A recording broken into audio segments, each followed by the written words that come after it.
Hello everyone, I welcome you all on my YouTube channel M with us. आज का session हमारा bilingual session रहेगा। इसमें questions Hindi और इंग्लिश दोनों में रहेंगे।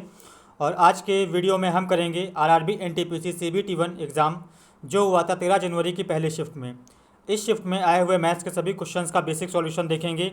और आप में से अगर कोई हमारे चैनल पर पहली बार आया हुआ है तो हमारे चैनल को सब्सक्राइब जरूर कर ले और हमारे टेलीग्राम के चैनल से जुड़ें, जिसका लिंक डिस्क्रिप्शन बॉक्स में गिवन है, जहाँ पर आपको इंपॉर्टेंट पीडीएफ्स मिल जाएंगी जीएस की, रीजनिंग की, इंग्लिश की। तो चलिए शुरू करते हैं अपने सेशन को और देखते हैं अपना पहला कौन सा क्वेश्चन आया हुआ था 13 जनवरी की पहली शिफ्ट में।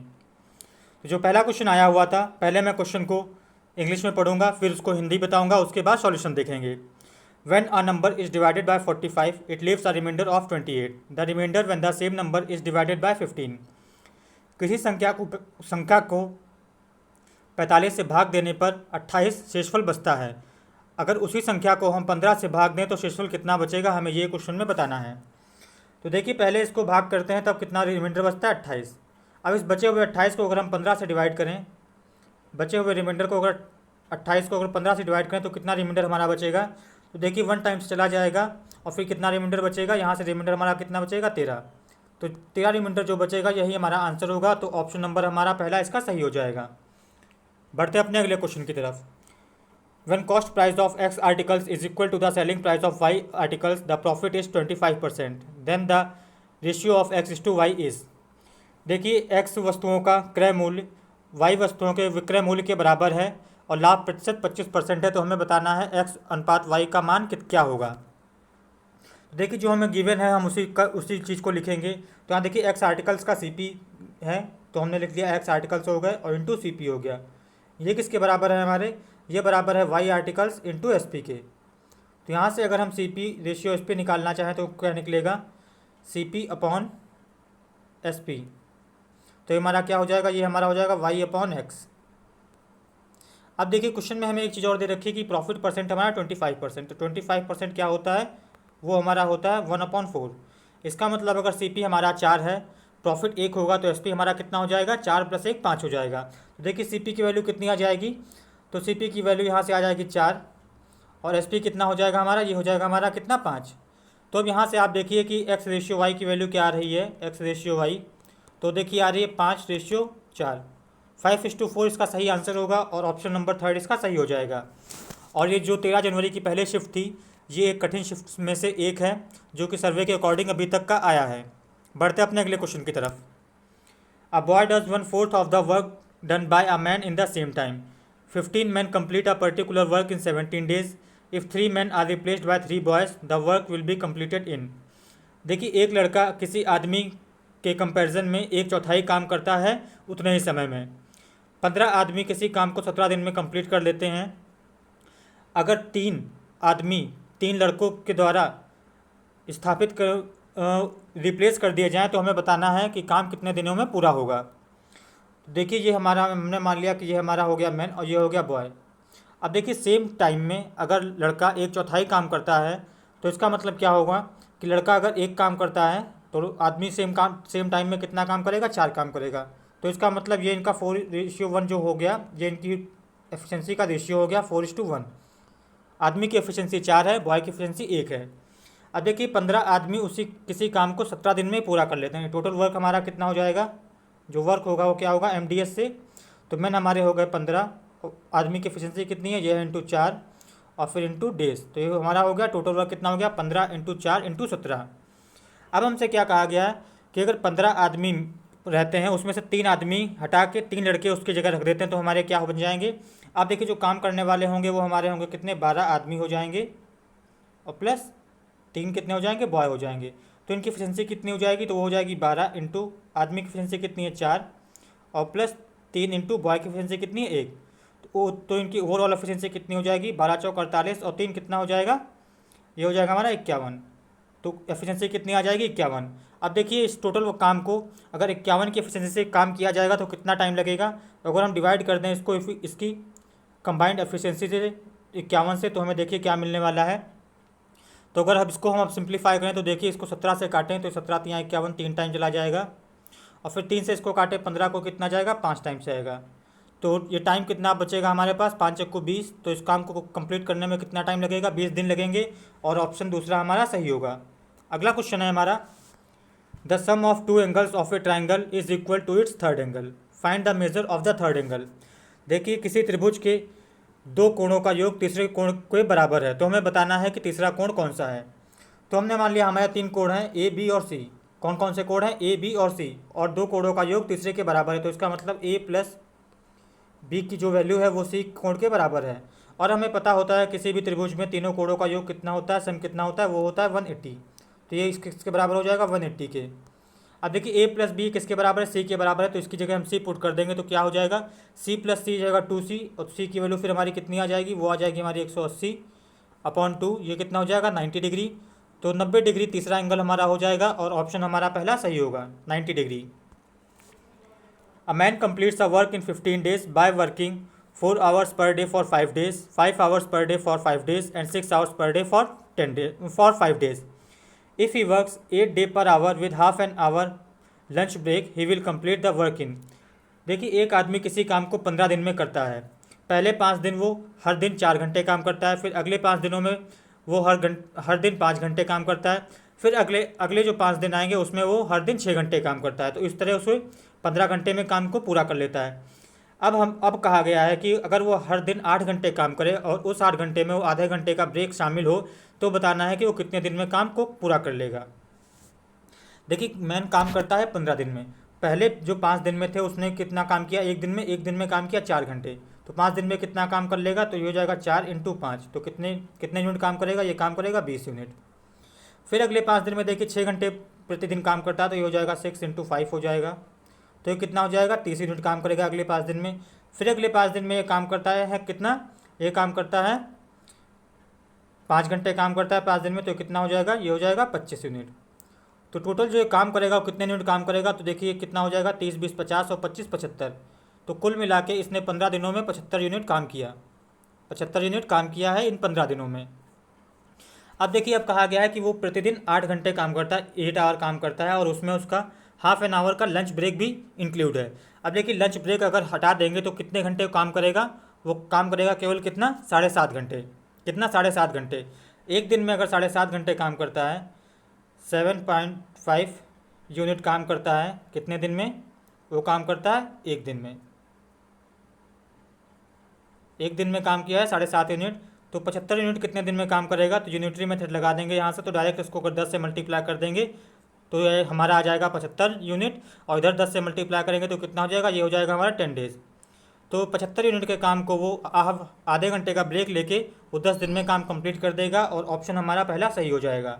अगला क्वेश्चन है हमारा, इफ़ a प्लस बी √2 का whole of square equal to 19 + 6 √2 then a is equal to. तो इसमें हमें a का मान बताना है क्या होगा। देखिए इसको अगर हम ओपन करें इसको, तो ये हमारा क्या मिल जाएगा, ये हमारा मिल जाएगा a² + 2b² + 2ab होता है, तो कितना हो जाएगा, ये हो जाएगा 2√2ab।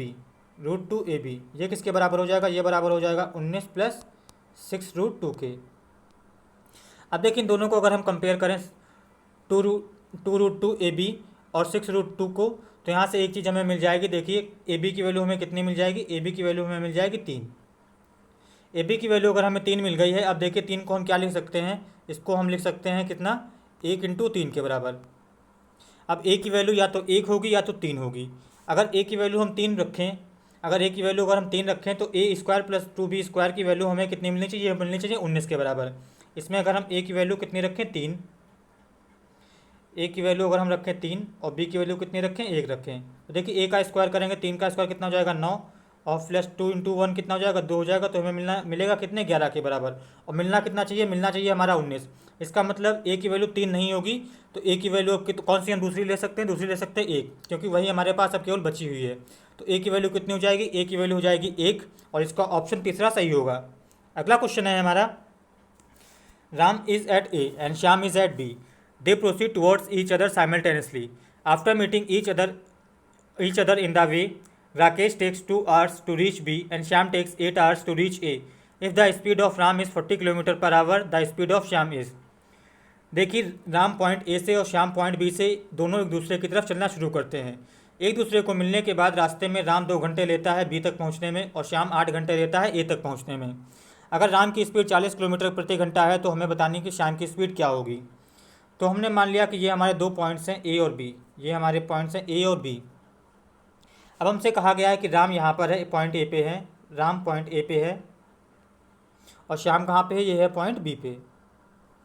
अब ये दोनों एक दूसरे की तरफ चलते हैं और एक कहीं पॉइंट पे मिलते हैं और मिलने के बाद राम 2 घंटे में पहुंच जाता है बी पर और श्याम 8 घंटे में पहुंच जाता है पॉइंट ए पर। तो ये मान लिया कि ये यहाँ से चलना शुरू किए और ये दोनों यहाँ पे एक दूसरे की जगह ये पॉइंट पे मिले आके। अब मिलने के बाद ये श्याम ऐसे चल देता है या ऐसे, और श्याम को कितना टाइम लगता है, इसको लगता है 8 घंटे पहुँचने में, और राम फिर ऐसे चला जाता है तो इसको कितना टाइम लगता है, इसको लगता है टाइम कितना लगता है, 2 घंटे। अब देखिए एक फार्मूला बेस्ड क्वेश्चन है जो क्या होता है, वो होता है कि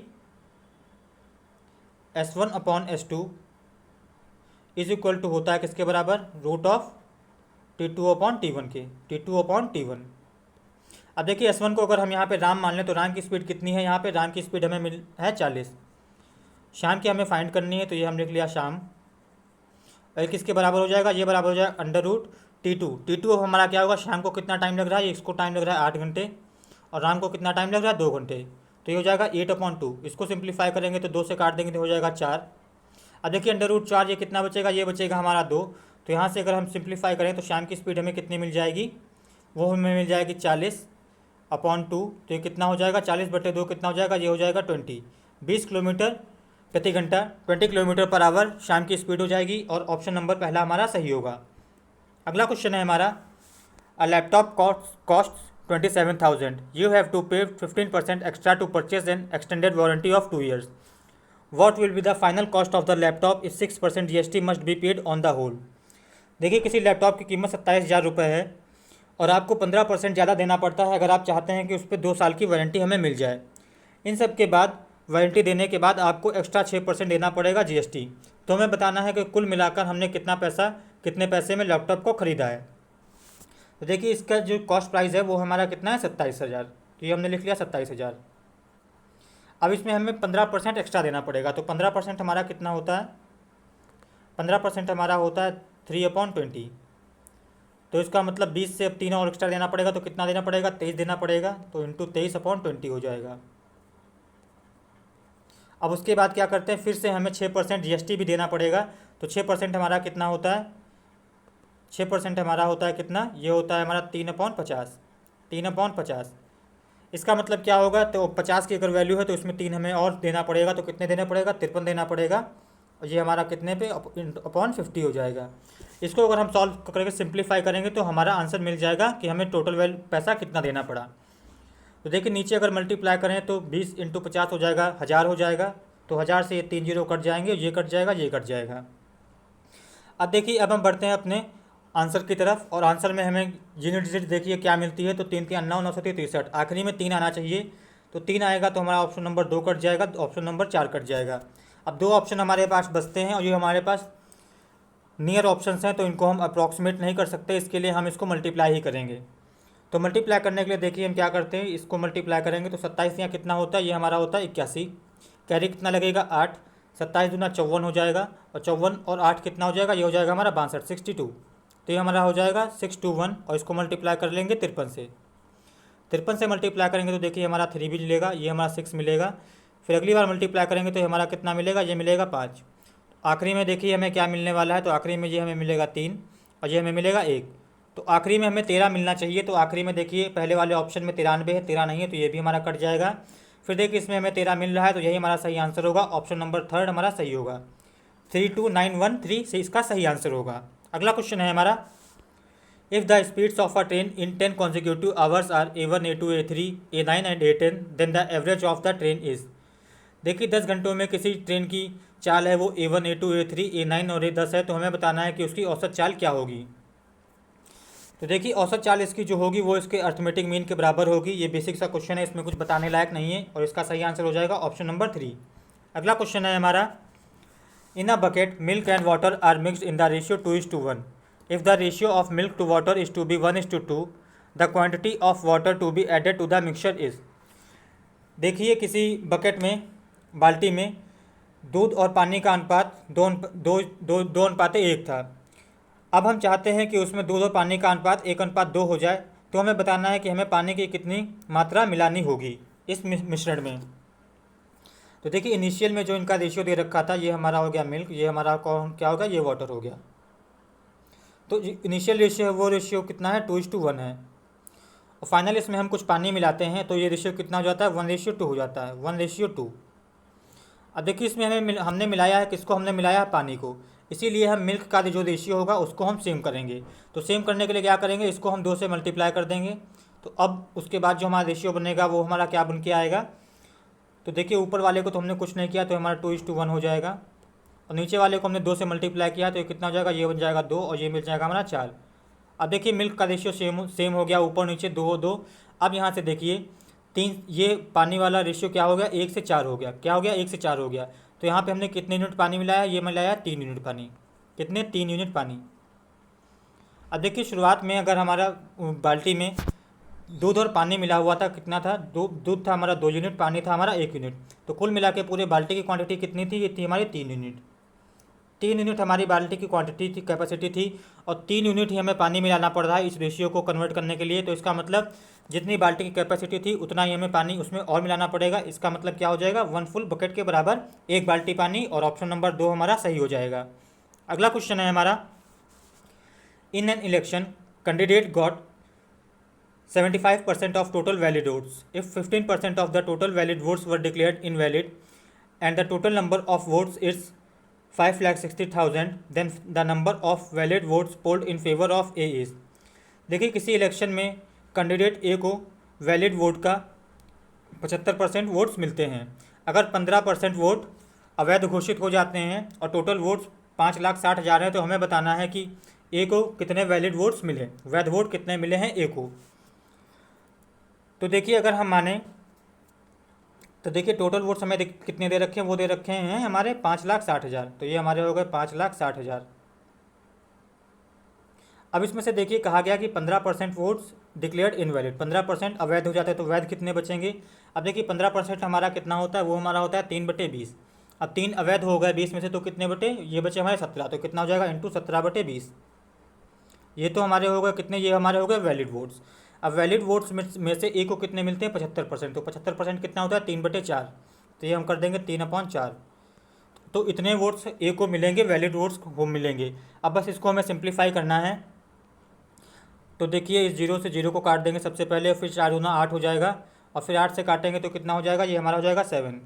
तो देखिए इसको अब सॉल्व करेंगे तो आखिरी में हमारे 3 0 तो मिलने ही वाले हैं, और यूनिट डिजिट हमारा क्या हो जाएगा, देखिए 7×21 से हो जाएगा 1, और 1 × 7 कितना हो जाएगा 7। तो यूनिट डिजिट 3 0 के बाद हमें मिलने वाला है 7। अब देखिए 3 0 सब में से अगर हम हटा दें तो इसके बाद देखिए 7 हमें कहाँ दिख रहा है, तो 7 मुझे दूसरे ऑप्शन में दिख रहा है, सेकंड ऑप्शन में, तो यही हमारा सही आंसर होगा, 3,57,000 हमारा सही आंसर हो जाएगा।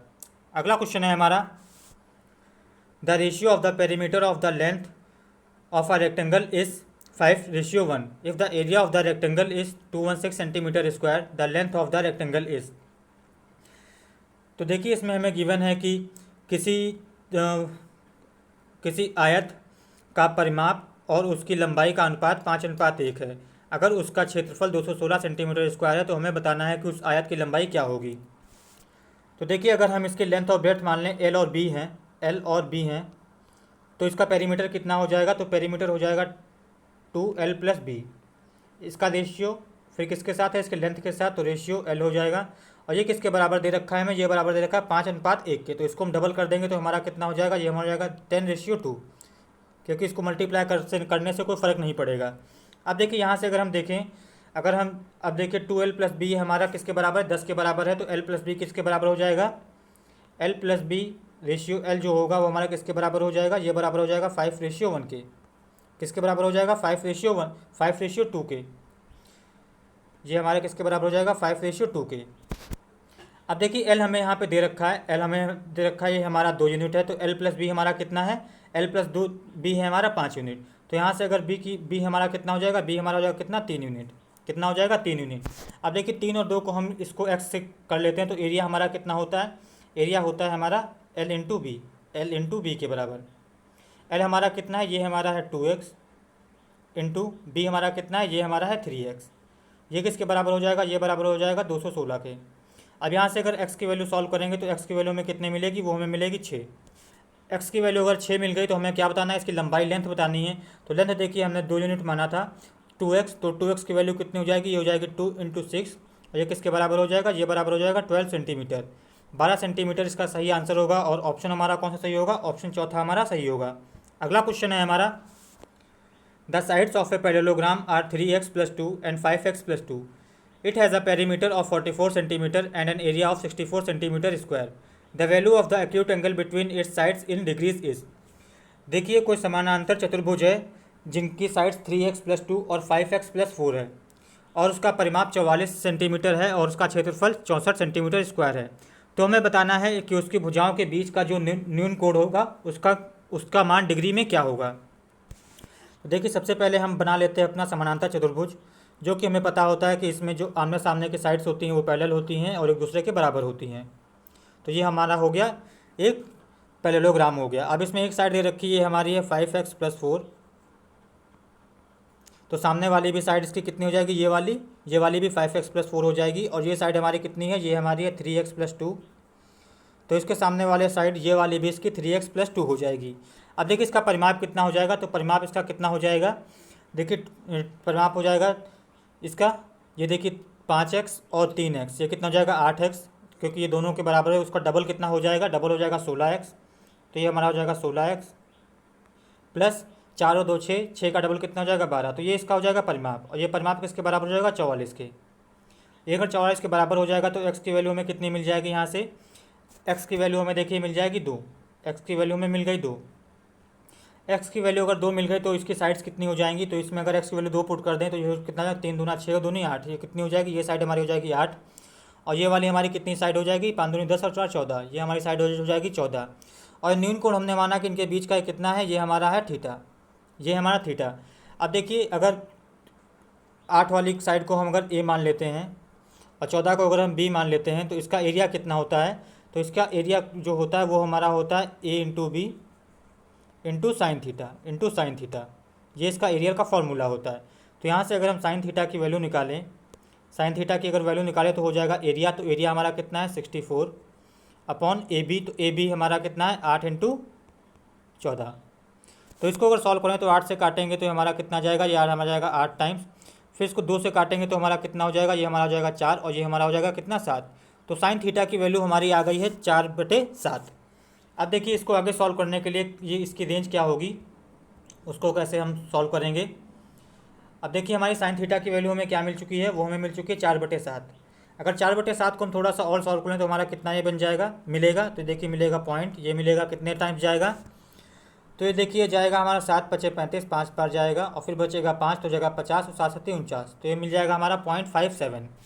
अब देखिए ऑप्शंस को आप देखिए तो sin 30 कितना होता है, हाफ। इसका मतलब जो हमारा sin 30 होता है वो हमारा कितना होता है, वो हमारा होता है हाफ, इसका मतलब 0.5 होता है। और जो हमारा sin 60 होता है वो कितना होता है, वो होता है √3/2 के बराबर। और √3 हमारा कितना होता है, वो होता है 1.732 अपॉन 2 करेंगे तो इसकी वैल्यू कितनी मिल जाएगी, ये मिल जाएगी 0.86 के आसपास आएगी, 86 के आसपास आएगी। तो देखिए इसकी रेंज कहाँ से कहाँ तक जा रही है, तो इसकी रेंज जा रही है कि थीटा की वैल्यू हमारी 30 से तो बड़ी होगी और 60 से छोटी होगी।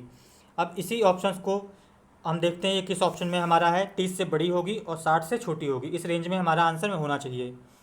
अब देखिए आप लोग ऑप्शंस देखिए, तो पहला हमें दे रखा है 60 से 75 के बीच में, तो ये तो हमारा नहीं है, आंसर आएगा, तो ये ऑप्शन हट गया।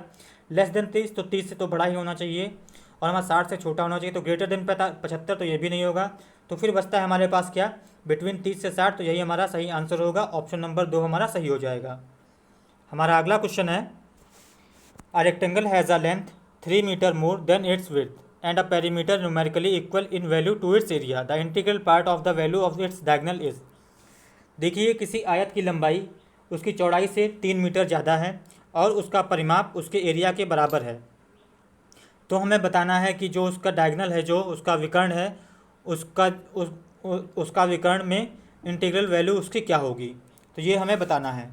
सबसे मेन इंपॉर्टेंट यहाँ पे पॉइंट है, तो ये क्वेश्चन में देखने वाला है कि ये integral part of the value of diagonals ये पूछा गया है। तो चलिए इसको हम सॉल्व करते हैं। तो ये हमने मान लिया ये हमारा कोई आयत है, इसमें हमारी जो चौड़ाई है वो हमारी मान लिया कि बी है। तो लंबाई हमारी कितनी हो जाएगी, लंबाई चौड़ाई से 3 मीटर ज़्यादा है, तो ये हमारी कितनी हो जाएगी, b+3 हो जाएगी। अब देखिए इसमें हमें कहा गया कि उसका परिमाप और उसका जो क्षेत्रफल है दोनों बराबर है। तो उसका परिमाप कितना हो जाएगा, ये हो जाएगा 2 टाइम्स ऑफ L+B। तो इसको सम करेंगे तो कितना हो जाएगा, ये हो जाएगा हमारा 2b+3। तो 2 × 2b+3 ये किसके बराबर हो जाएगा, ये इसके क्षेत्रफल के बराबर हो जाएगा। क्षेत्रफल इसका कितना हो जाएगा, L×B। तो ये कितना हो जाएगा, b×b+3 ये इसके बराबर हो जाएगा। अब इसको अगर हम सॉल्व करें तो हमें कितना मिलेगा, तो ये देखिए हमें मिलेगा b² और प्लस इधर मिलेगा 3b और ये हमारा कितना होगा 4b। तो ये हो जाएगा माइनस का b और फिर ये 3 × 2 = 6, ये हो जाएगा हमारा माइनस का 6 = 0। तो इसको अगर सॉल्व करें हम तो यहाँ से b की वैल्यू हमें कितनी मिल जाएगी, b की वैल्यू हमें मिल जाएगी 3। b की वैल्यू अगर हमें 3 मिल गई तो b हमारा हो गया कितना, 3 हो गया। तो इसकी चौड़ाई कितनी हो गई, 3। लंबाई हो जाएगी इसकी 6। तो इसका डायगोनल कितना हो जाएगा, तो जो देखिए डायगोनल हो जाएगा वो कितना हो जाएगा, हो जाएगा √3² + 6²। ये किसके बराबर हो जाएगा, d किसके बराबर हो जाएगा, ये हो जाएगा अंडर रूट कितना 36 और 9 कितना हो जाएगा 45। अब देखिए √45 की वैल्यू क्या होगी, अगर ये मैं √45 लिख देता हूँ यहाँ पे, ये हो गया हमारा √45। तो देखिए √45 से ये 7 से तो कम छोटा होगा, क्योंकि अगर √49 होता तब ये 7 आता, और ये 6 से बड़ा होगा क्योंकि 36 से √36 से बड़ा है। तो इसका मतलब जो इसका इंटीग्रल पार्ट है वो 6 और 7 के बीच में होगा। इसका मतलब 6 से बड़ा होगा और 7 से छोटा होगा, क्योंकि इसकी वैल्यू कुछ इस टाइप में आएगी, जैसे कि 6 पॉइंट कुछ कुछ में आएगी और 7 से बड़ी नहीं जाएगी। तो इसका मतलब इंटीग्रल जो उसका पार्ट होगा वो कितना होगा, 6 होगा। तो इसका सही आंसर हो जाएगा 6, ऑप्शन नंबर 3 इसका सही होगा।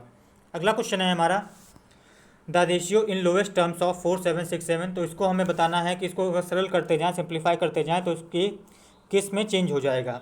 तो इसको हम लिख लेते हैं दोबारा। तो हम लिखते हैं 4 7 6 7 और ये हम रेशियो का साइन लगा देते हैं और फिर लिख लेते हैं 1 1 1 2 3। अब सबसे पहले देखिए क्या 3 से कटेगा, 3 से काटेंगे तो हो जाएगा 6 4 10 और 17 24, 3 से ये तो कट जाएगा, लेकिन ये वाला नहीं कटेगा 3 से। 5 से नहीं कटेगा, 7 से कटेगा क्या, अगर 7 से हम काटना चाहें तो देखते हैं 7 से काट के, क्योंकि सॉल्व करना ही पड़ेगा। तो ये हो जाएगा 7 6 42 और फिर हो जाएगा हमारा कितना 56, 7 8 56, 7 1 7। तो 7 से तो कट गया है, इधर वाला कटेगा क्या 7 से, चलिए देखते हैं काट के। 7 से एक बार जाएगा तो बचेगा 41, फिर बचेगा 7 5 35, फिर बचेगा 62 और फिर हमारा कितना हो जाएगा 7 8 56 हो जाएगा 56 और फिर बचेगा हमारा 6, फिर हमारा कितना बचेगा, ये कितना बच रहा था 7 1 7, फिर हो जाएगा 41, 35 6 62 हो जाएगा और 7 8 56 हो जाएगा, 56 और 6 63 और 7 9 63। हाँ तो 7 से कट जाएगा, 9 टाइम जाएगा। अब देखिए इसके बाद क्या करना है आपको, अगर इस क्वेश्चन के बाद अगर आप इसमें ऑप्शंस पे नज़र नहीं डालेंगे तो शायद ही आप ये क्वेश्चन सॉल्व कर पाएँ, और आप इसमें तुक्का मारेंगे वो भी शायद फिर सही हो या गलत हो, उसका कोई भरोसा नहीं। अब अगर एक नज़र आप ऑप्शंस पे देखिए तो पहला वाला जो रेशियो इस तीनों में हमें 3 दे रखा है। ये देखिए पहले में भी 3 है, दूसरे में भी 3 है, तीसरे में भी 3 है, चौथे में भी 3 है। इसका मतलब ये काट के हमें 3 लाना है, इसको कुछ भी करके हमें 3 लाना है। तो अगर 3 कब आएगा तो इसका मतलब ये किससे डिवाइड किया गया होगा, इसलिए किससे डिवाइड किया गया वो पता करने के लिए हम 681 को 3 से अगर डिवाइड कर दें तो हमें पता चल जाएगा किससे डिवाइड किया गया था। तो अगर 3 से डिवाइड करें तो देखिए कितने टाइम जाएगा, देखिए 3 से चला जाएगा 2 टाइम्स जाएगा, फिर हो जाएगा 27 या 81। तो इसका मतलब ये डिवाइड किया गया था 217 से, सॉरी 227 से। अब अगर हम इसको भी अगर 227 से अगर डिवाइड कर दें तो देखिए अप्रॉक्स कितने टाइम जा रहा है। अगर ये 1400 होता तो ये देखिए 200 अगर होता तो 7 बार जाएगा तो 1400 हो जाएगा, और 27 को अगर 7 से 3 करेंगे तो ये लगभग इसी टाइम चला जाएगा। अगर इसको हम कर दें कितना, अगर 7 टाइम्स कर दें इसको तो देखिए 7 7 49 एग्जैक्ट कट जाएगा। तो इसका मतलब हमारा ये हमारा हो जाएगा 3, ये तो मैं 3 रहेगा ही, और ये 227 से कितने टाइम चला जाएगा, ये हमारा चला जाएगा 7 टाइम्स। तो इसका सही आंसर आ जाएगा 3 अनुपात 7, ऑप्शन नंबर 4 हमारा सही होगा। अगला क्वेश्चन है हमारा Aman's great grandfather is 105 years old. Aman's father Ram Singh's age is 1/3 of his grandfather.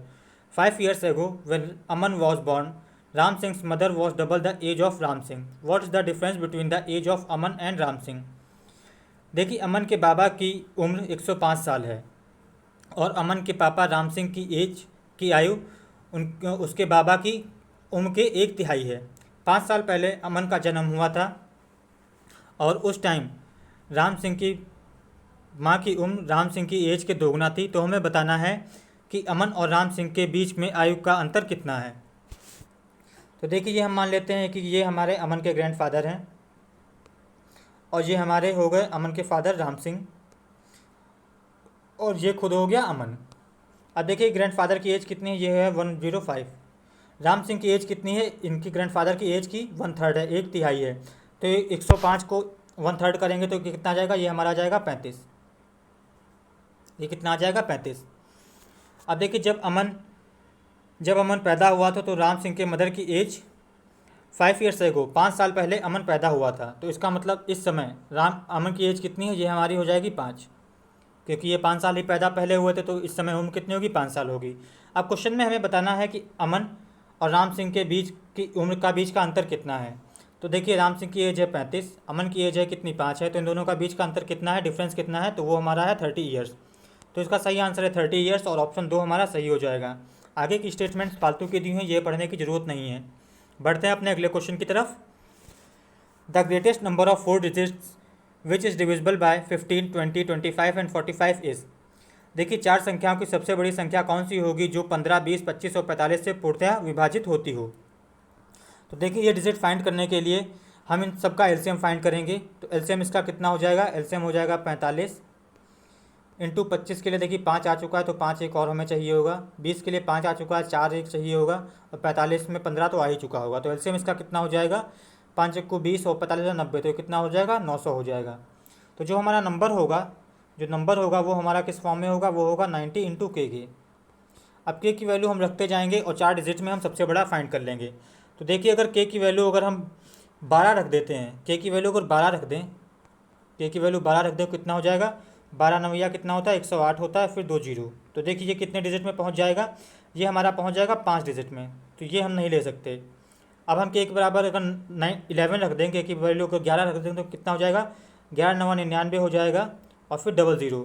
तो देखिए 9900 ये सबसे बड़ा 4 डिजिट का नंबर होगा जो 15, 20, 25 और 45 से पूर्णतः डिवाइड होगा। तो इसका मतलब सही आंसर कौन सा होगा, ऑप्शन। तो सही ऑप्शन हो जाएगा हमारा थर्ड ऑप्शन, तीसरा, 9900। बढ़ते हैं अपने अगले क्वेश्चन की तरफ। Which of the following is valid for a plus b का whole of square equal to a square plus b square. तो देखिए ये आइडेंटिटी बहुत से नंबरों के लिए ट्रू होगी, तो इसका सही आंसर हो जाएगा may be true for infinite numbers of a comma b. इसमें देखिए ए कॉमा बी में से कोई एक भी हमारा जीरो हो जाएगा, इसी के लिए 2ab वाला टर्म हमारा वो लिखा नहीं है, उसकी कोई वैल्यू नहीं है। फिर आप ए की वैल्यू कुछ भी रखते रहिए, बी की वैल्यू कुछ भी रखते रहिए, तो इनफाइनाइट वैल्यूज़ हो जाएंगी। बढ़ते हैं अपने अगले क्वेश्चन की तरफ। 3√5 प्लस √125 अपॉन √80 प्लस 6√5 ये क्या होगा, नेचुरल नंबर होगा, मतलब इरेशनल नंबर होगा, अपरिमेय संख्या होगी, रेशनल नंबर होगा, परिमेय संख्या होगी, या फिर एक इंटीजर होगा। तो देखिए इसको हमें सॉल्व करना पड़ेगा, तभी हमें पता चलेगा कि क्या होगा। देखिए ये हमारा हो जाएगा 3√5। √125 को हम क्या लिख सकते हैं, ये लिख सकते हैं 5√5 अपॉन, उसी तरह √80 को हम क्या लिख सकते हैं, √80 को लिख सकते हैं 16 इंटू 5, ये कितना हो जाएगा 4√5 हो जाएगा, और प्लस ये हो जाएगा हमारा 6√5। अब देखिए अगर ऊपर हम ऐड करेंगे तो कितना मिलेगा, हमें मिलेगा 8√5, और नीचे कितना हो जाएगा, ये हमारा हो जाएगा 10√5। अब √5 से √5 कट जाएगा और ये हमारा कितना बचने वाला है, ये बचने वाला है 0.8। देखिए 0.8 हमें पता है कि ये इंटीजर नहीं है, ना ही नेचुरल नंबर है, ना ही इरेशनल नंबर है, तो कौन सा नंबर है, ये हमारा है रेशनल नंबर, और ऑप्शन तीसरा हमारा सही होगा, ये है एक परिमेय संख्या। बढ़ते हैं अपने अगले क्वेश्चन की तरफ। The value of √4 is. तो √4 की वैल्यू जो होगी वो हमारी 2 होगी या फिर -2 होगी। ये अकॉर्डिंग टू एनसीईआरटी है, या आप कोई भी बुक देखेंगे तो इसमें ये यही लिख रखा है, तो इसका सही आंसर हो जाएगा ऑप्शन नंबर 1। बढ़ते हैं अपने अगले क्वेश्चन की तरफ। The area of a rectangle is 60 units and its perimeter is 34 units, then its diagonal is. देखिए किसी आयत का जो क्षेत्रफल है वो 60 यूनिट है और उसका परिमाप 34 यूनिट है, तो हमें बताना है कि उसका विकर्ण कितना होगा। तो देखिए अगर ये हमारा आयत है और इसकी लंबाई l है हमारी और चौड़ाई b है, तो इसका आयत कितना और इसका डायगोनल कितना होगा, तो जो डायगोनल होगा वो कितना होगा, वो होगा √L² + b² के बराबर। अब हमें गिवन है कि उसका एरिया है 60 यूनिट्स, तो एरिया इसका क्या होता है एल इंटू बी। तो एल इंटू बी हमें कितना दे रखा है, ये दे रखा है हमारा कितना 60 यूनिट। और उसका पेरीमीटर है 34। तो पेरीमीटर क्या होता है, पेरीमीटर होता है twice of l plus b. ये किसके बराबर है, ये बराबर है 34 के। तो यहाँ से एल प्लस बी किसका कितना हो जाएगा, एल प्लस बी हमारा हो जाएगा 17।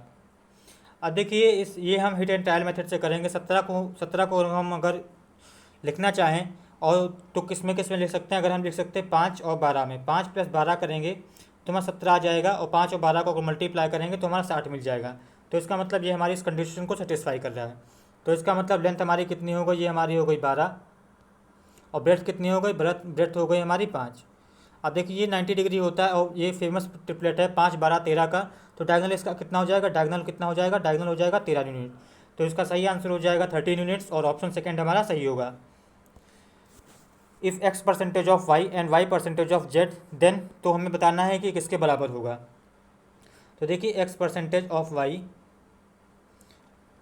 ऑफ वाई ये किसके बराबर है, ये बराबर है वाई परसेंटेज ऑफ जेड के। तो देखिए परसेंटेज से परसेंटेज कट जाएगा, ऑफ से ऑफ मतलब ऑफ का मल्टीप्लाई होता है, तो ये हो जाएगा। और देखिए वाई से वाई कट जाएगा, तो यहाँ से हमें क्या मिल जाएगा, यहाँ से मिल जाएगा एक्स बराबर जेड के। तो ऑप्शन नंबर चौथा हमारा सही हो जाएगा। Lengths of a triangle are positive integers.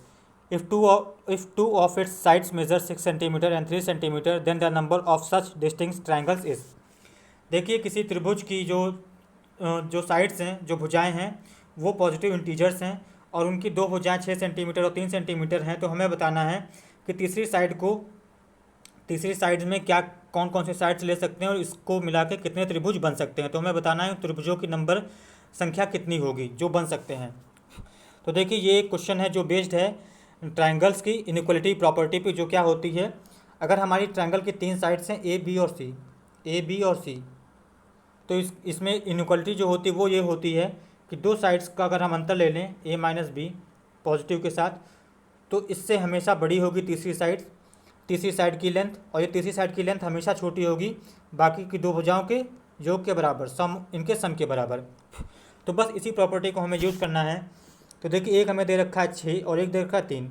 इन दोनों का अगर डिफरेंस लेंगे तो कितना हो जाएगा, 6 माइनस 3।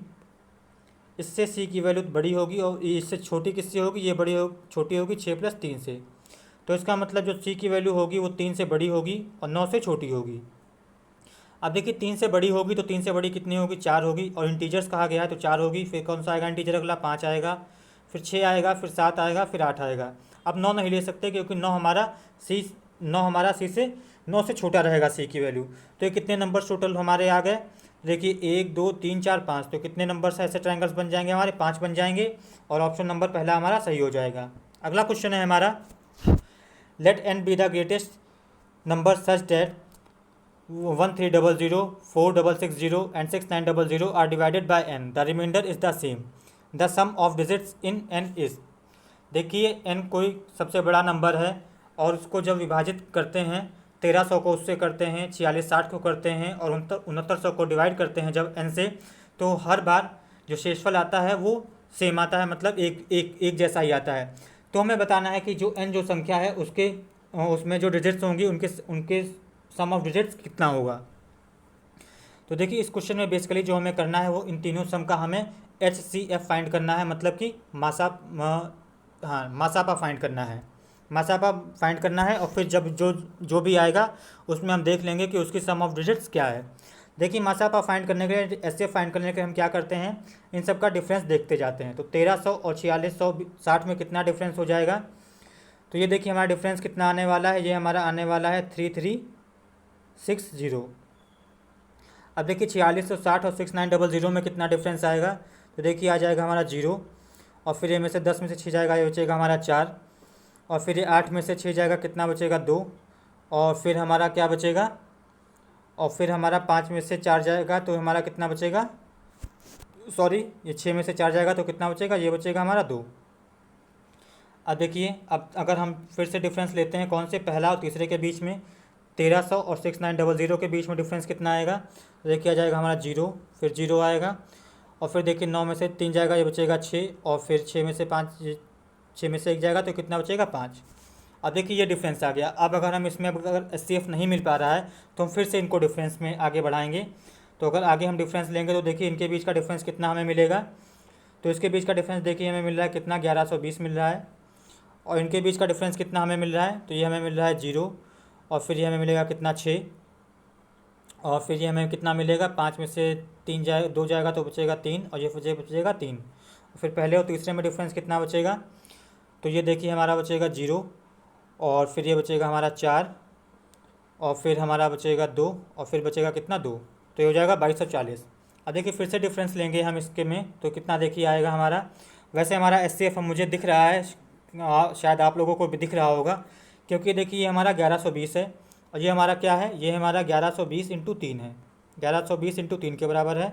और ये हमारा कितना है, ये हमारा 1120 इंटू 2 है, 1120 इंटू 2 है।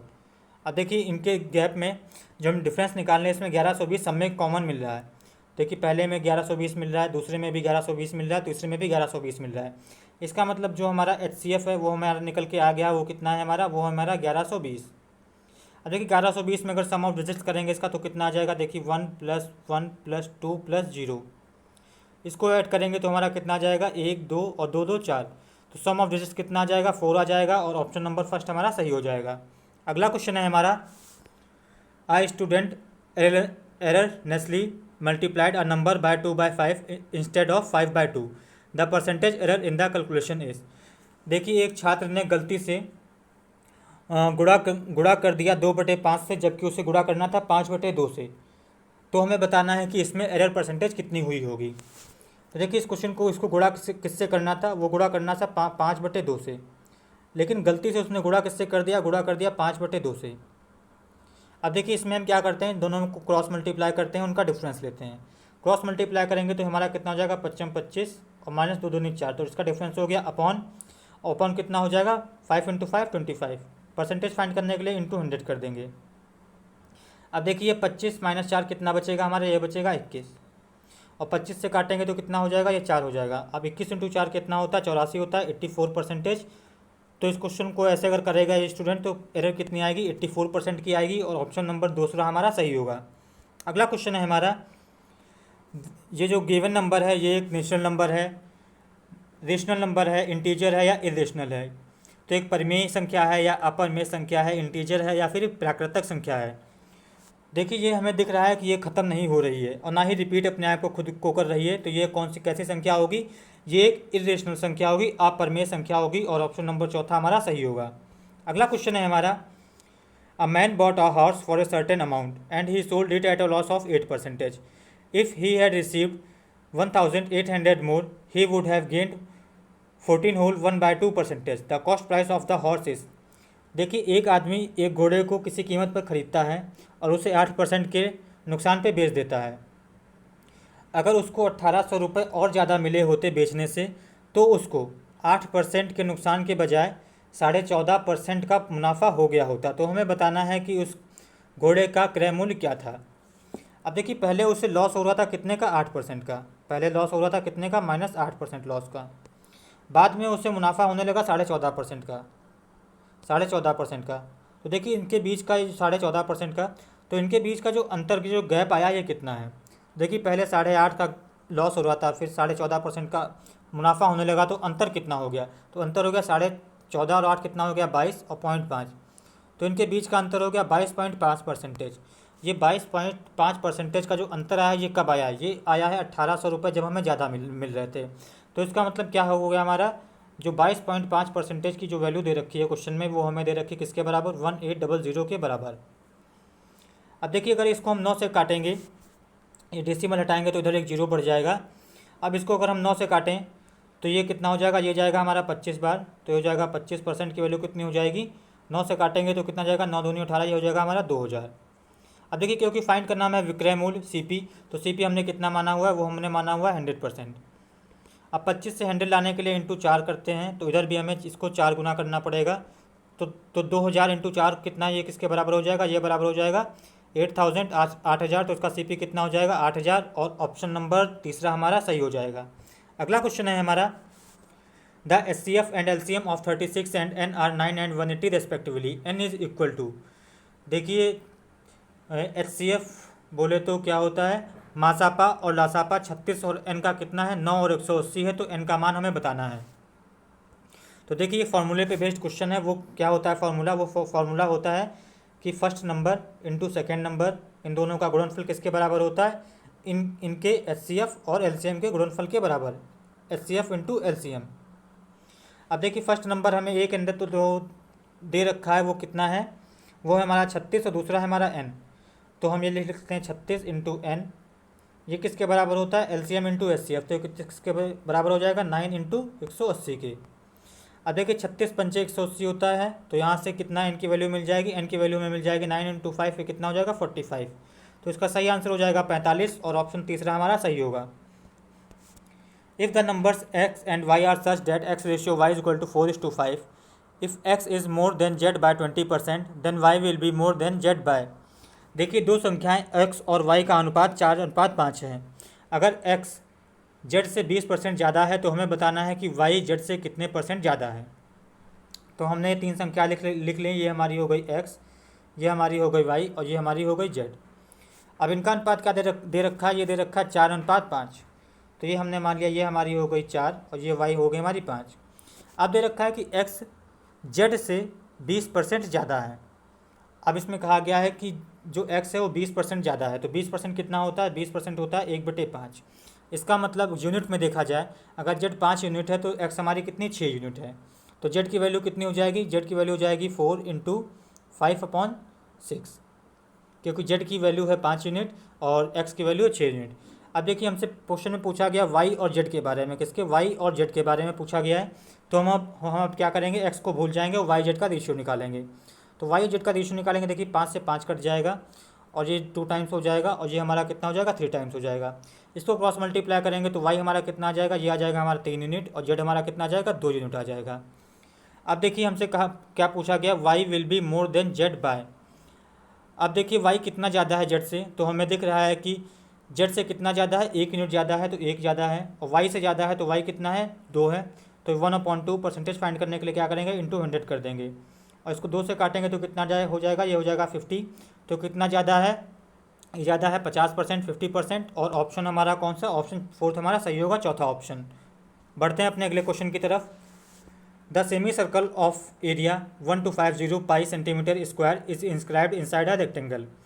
The diameter of the semicircle coincides with the length of the rectangle. The area of the rectangle is.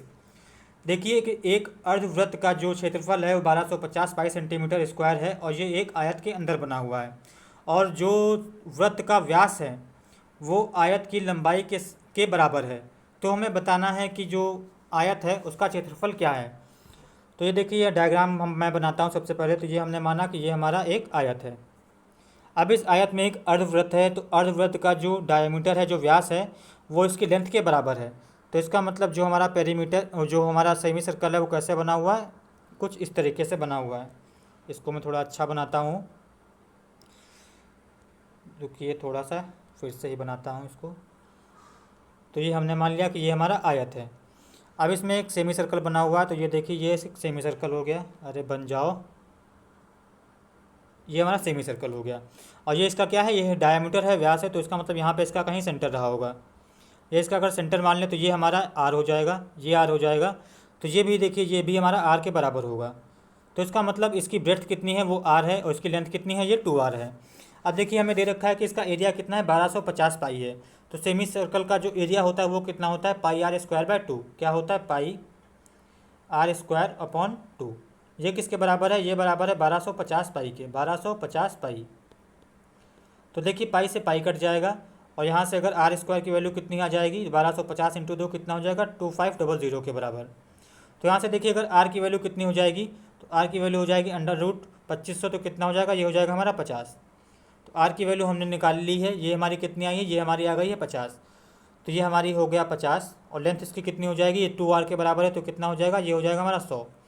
अब इस आयत का एरिया कितना हो जाएगा रेक्टेंगल का, तो एरिया का फॉर्मूला क्या होता है, लेंथ इंटू ब्रेड्थ। तो कितना हो जाएगा 50 इंटू 100, 50 इंटू 100 करेंगे तो कितना हो जाएगा, ये बराबर हो जाएगा किसके, 5000 के, 5000 सेंटीमीटर स्क्वायर। और ऑप्शन नंबर फर्स्ट हमारा सही होगा। अगला क्वेश्चन है हमारा, a solid sphere of surface area S is cut into 4 equal pieces by 2 radial planes. The total surface area of all the pieces is। देखिए एक स्फीयर है, स्फीयर को हम क्या बोलते हैं हिंदी में, गोला। तो एक गोले का जो टोटल सरफेस एरिया है वो हमारा एस है। इसको हम 4 पीसेस में काट देते हैं। तो हमें बताना है कि अब जो सारे पीसेस बन गए हैं उन सब का टोटल सरफेस एरिया कितना होगा। तो देखिए जो हमारा गोला होता है इसका रेडियस अगर हम आर मानते हैं तो इसका जो टोटल सरफेस एरिया होता है टी होता है वो हमारा कितना होता है, वो हमारा होता है 4 पाई आर स्क्वायर के बराबर। वो कितना होता है 4 पाई आर स्क्वायर के बराबर। अब देखिए अगर हम इसको 2 टुकड़ों में अगर इसको हम काटते हैं, अगर कोई हमारा स्फीयर है, अगर हम 20 से ऐसे एक लाइन से इसको 2 टुकड़ों में काटते हैं तो काटने के बाद जो हमें मिलता है वो देखिए क्या मिलता है। देखिए ये हमें मिलता है ऊपर वाला सरफेस, ये हमारा मिलता है ऊपर वाला सरफेस, और ये हमारा मिलता है नीचे वाला सरफेस जब हम इसको 20 से काट देते हैं। तो देखिए 20 से काटने पे क्या होता है, एक ये सरफेस हमारा क्रिएट होता है, ये वाला जो मैं रेड कर रहा हूँ, और एक ये वाला क्रिएट होता है। तो एक कट मारने से 2 सरफेस क्रिएट होते हैं। और एरिया कितना नया क्रिएट होता है, इसका एरिया देखिए जो क्रिएट होता है तो इसका देखिए जो रेडियस होता है वो कितना है, वो है हमारा आर। तो ये हमारा है आर, ये रेडियस हो गई आर। तो देखिए सर्कल बनता है हमारा, तो इसका नया जो सरफेस एरिया क्रिएट होता है वो कितना होता है, एक सर्कल के एरिया के बराबर। तो कितना होता है pi r square, pi r square, और ये भी हमारा कितना होगा पाई आर स्क्वायर। अब देखिए ध्यान से, एक कट अगर हम लगाते हैं तो हमारा पाई आर स्क्वायर और pi r square 2 pi r square area मिलता है। तो एक कट लगाएंगे तो हमारा एक्स्ट्रा एरिया कितना मिलेगा, 2 पाई आर स्क्वायर। अब हमसे क्वेश्चन में कहा गया कि चार पीस में किया गया है और 2 रेडियल प्लेन बनाया गया है। दूसरा रेडियल प्लेन अगर हम इसको ऐसे काटेंगे तो इसको काटने से भी हमें 2 नए सरफेस मिलेंगे, और उनका नया सरफेस एरिया कितना होगा, उन दोनों का एरिया का वो कितना हो जाएगा 2 पाई आर स्क्वायर। अब देखिए इसके पास पहले से 4 पाई आर स्क्वायर पहले से था, 4 पाई स्क्वायर पहले से था। अब ये वाला 2, एक मिनट मैं इसको ब्लू से करूँगा, ये वाला 2 ब्लू वाला और ये वाला 2, जब हम इसको काटेंगे तो 2 और 2 4 पाई आर स्क्वायर नया सरफेस हमें मिल जाएगा। तो अब कितना टोटल मिला के हो जाएगा, तो पहले अगर 4 था, पहले अगर 4 पाई आर स्क्वायर था, अब कितना हो जाएगा 4 + 4 8 पाई आर स्क्वायर हो जाएगा। तो अगर ये एस के बराबर था तो अब कितना, अब किसके बराबर हो जाएगा, तो इसका 2 गुना हो जाएगा। तो किसके बराबर हो जाएगा, 2s के बराबर हो जाएगा। किसके, ये बराबर हो जाएगा 2s के। तो इसका सही आंसर हो जाएगा 2s, और ऑप्शन हमारा तीसरा सही होगा। बढ़ते हैं अपने अगले क्वेश्चन की तरफ। अगला क्वेश्चन हमारा डीआई से है, और हमसे कहा गया है कि टोटल स्टूडेंट थे वो हमारे 1800 थे। अब हमें क्वेश्चन में बताना है कि मैथ पढ़ने वाले कितने बच्चे थे कॉलेज में। तो इसको थोड़ा सा जूम करते हैं, फिर देखते हैं कि मैथ का कहाँ है। तो शायद आप लोगों को दिख रहा होगा कि जो मैथ है वो हमारा कितना है, वो है हमारा कितना 60 डिग्री। ये देखिए, अब देखिए टोटल हमारा कितना, ये हमारा 360 डिग्री। कितना है 360 डिग्री। 360 डिग्री की वैल्यू हमें कितनी दे रखी, स्टूडेंट्स कितने थे 1800।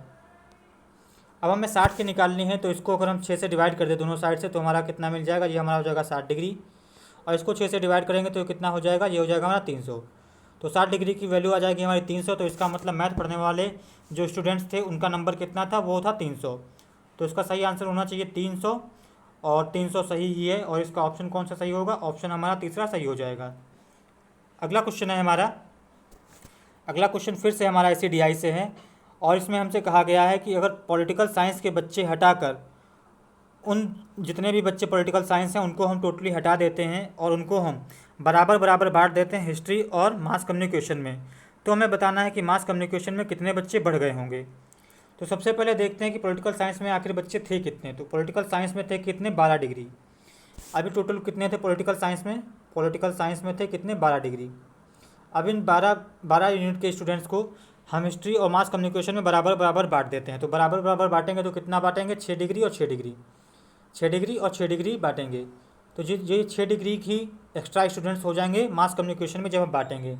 अभी हमने फाइंड किया है कि 360 डिग्री की वैल्यू हमारी कितनी है, वो हमारी है 1800।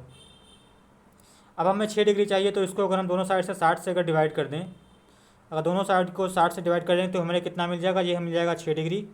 और इसको करेंगे तो कितना मिल जाएगा, ये हमारा मिल जाएगा 30। तो 6 डिग्री की वैल्यू हमारी आ जाएगी 30, और यही हमारा सही आंसर होगा, और ऑप्शन नंबर पहला हमारा सही होगा। अगला क्वेश्चन है हमारा, देखिए ये हमें टेबल दे रखी है, और इसमें ऊंचाई दे रखी है लड़कों की और दे रखा है कितने नंबर हैं। तो हमें इस क्वेश्चन में बताना है कि कितने लड़कों की ऊंचाई 151 सेंटीमीटर से ज़्यादा है लेकिन 156 सेंटीमीटर से कम है। 151 से ज़्यादा है तो इसका मतलब 152, 153, 154, 155 यहाँ तक हमें जोड़ना होगा। तो देखिए 152 भी हम ले सकते हैं, 153 भी ले सकते हैं और फिर 154 भी ले सकते हैं, 155 भी ले सकते हैं और फिर हम 56 नहीं ले सकते, 57 नहीं ले सकते, ना ही 51 ले सकते हैं। तो देखिए ये कितने के हो जाएंगे, ये हो जाएगा 5 और 12, 5 17 हो जाएगा, 17 और 4 21 हो जाएगा, 21 और 10 31 हो जाएगा। तो टोटल कितने ऐसे स्टूडेंट्स हो जाएंगे जिनकी हाइट 151 से ज़्यादा है लेकिन 156 से कम है, हो जाएंगे 31, 31 और ऑप्शन 4 हमारा सही होगा। अगला क्वेश्चन जो है वो है हमारा the following table shows the weight of 5 workers in a factory. देखिए 5 वर्कर्स का जो वज़न है वो इसमें दिखाया गया और हमें बताना है कि इनका औसत वज़न क्या होगा। तो सिंपली इनको ऐड करके 5 से हम डिवाइड कर देंगे तो हमें पता चल जाएगा कि इनका औसत वज़न कितना है। तो देखिए 65 और 55 कितना हो जाएगा, ये हो जाएगा 120 और ये हो जाएगा 12 और 9 कितना हो जाएगा, ये हमारा हो जाएगा 21 और 21 5 कितना हो जाएगा, ये हमारा हो जाएगा कितना, 21 5 हो जाएगा हमारा कितना, सही जोड़ा है क्या हमने। तो ये हो जाएगा 6 और 6 12, 12 और 7 कितना होता है 19 होता है, 19 और 5 कितना होता है 24 और 24 6 कितना होता है 30। तो ये कितना हो जाएगा 300। टोटल वेट इनका कितना आ गया, ये हो गया 300 और वर्कर्स कितने हैं, ये हमारे 5, तो 5 से डिवाइड कर देंगे तो इनका हमें मिल जाएगा क्या, वो मिल जाएगा हमारा एवरेज वेट। तो एवरेज वेट इसका कितना हो जाएगा, तो ये हमारा हो जाएगा 60 kg, 60 किलो इनका एवरेज वेट हो जाएगा और ऑप्शन हमारा तीसरा सही होगा। बढ़ते हैं अपने अगले क्वेश्चन की तरफ। हमारा अगला क्वेश्चन है, देखिए ये एक वेन डायग्राम से क्वेश्चन है और इसमें हमें दे रखा है कि किसी स्टेट में जो हमारा टोटल ऑफिसर्स हैं वो हमारे हैं 7500। इसमें जो हमारा पी से शो किया गया है वो हमारा है पंक्चुअल, तो ये इसकी वैल्यू हमें दे रखी थी 62%। फिर हमें 58% दे रखी है एच की जो हमारे ऑनेस्ट हैं। फिर 70% वैल्यू दे रखी है बी की जो हमारे क्या हैं ब्रेव हैं। फिर 38% हमारे पंक्चुअल और ब्रेव हैं, 48% ऑनेस्ट और ब्रेव हैं, 63% पंक्चुअल और ब्रेव हैं। तो हमें बताना है कि ऐसे ऑफिसर जो पंक्चुअल हो भी हों, ऑनेस्ट भी हों, ब्रेव भी हों। कुल मिला के इसमें इस वेन डायग्राम में हमें वैल्यू बतानी है इस डी की। इस डी की वैल्यू क्या होगी क्योंकि तीनों में कॉमन वही है। तो देखिए इसको फाइंड करने के लिए हम क्या करते हैं, 3 वाले का हमें फॉर्मूला पता होता है डायरेक्ट, मैं उसी का यूज़ करूँगा।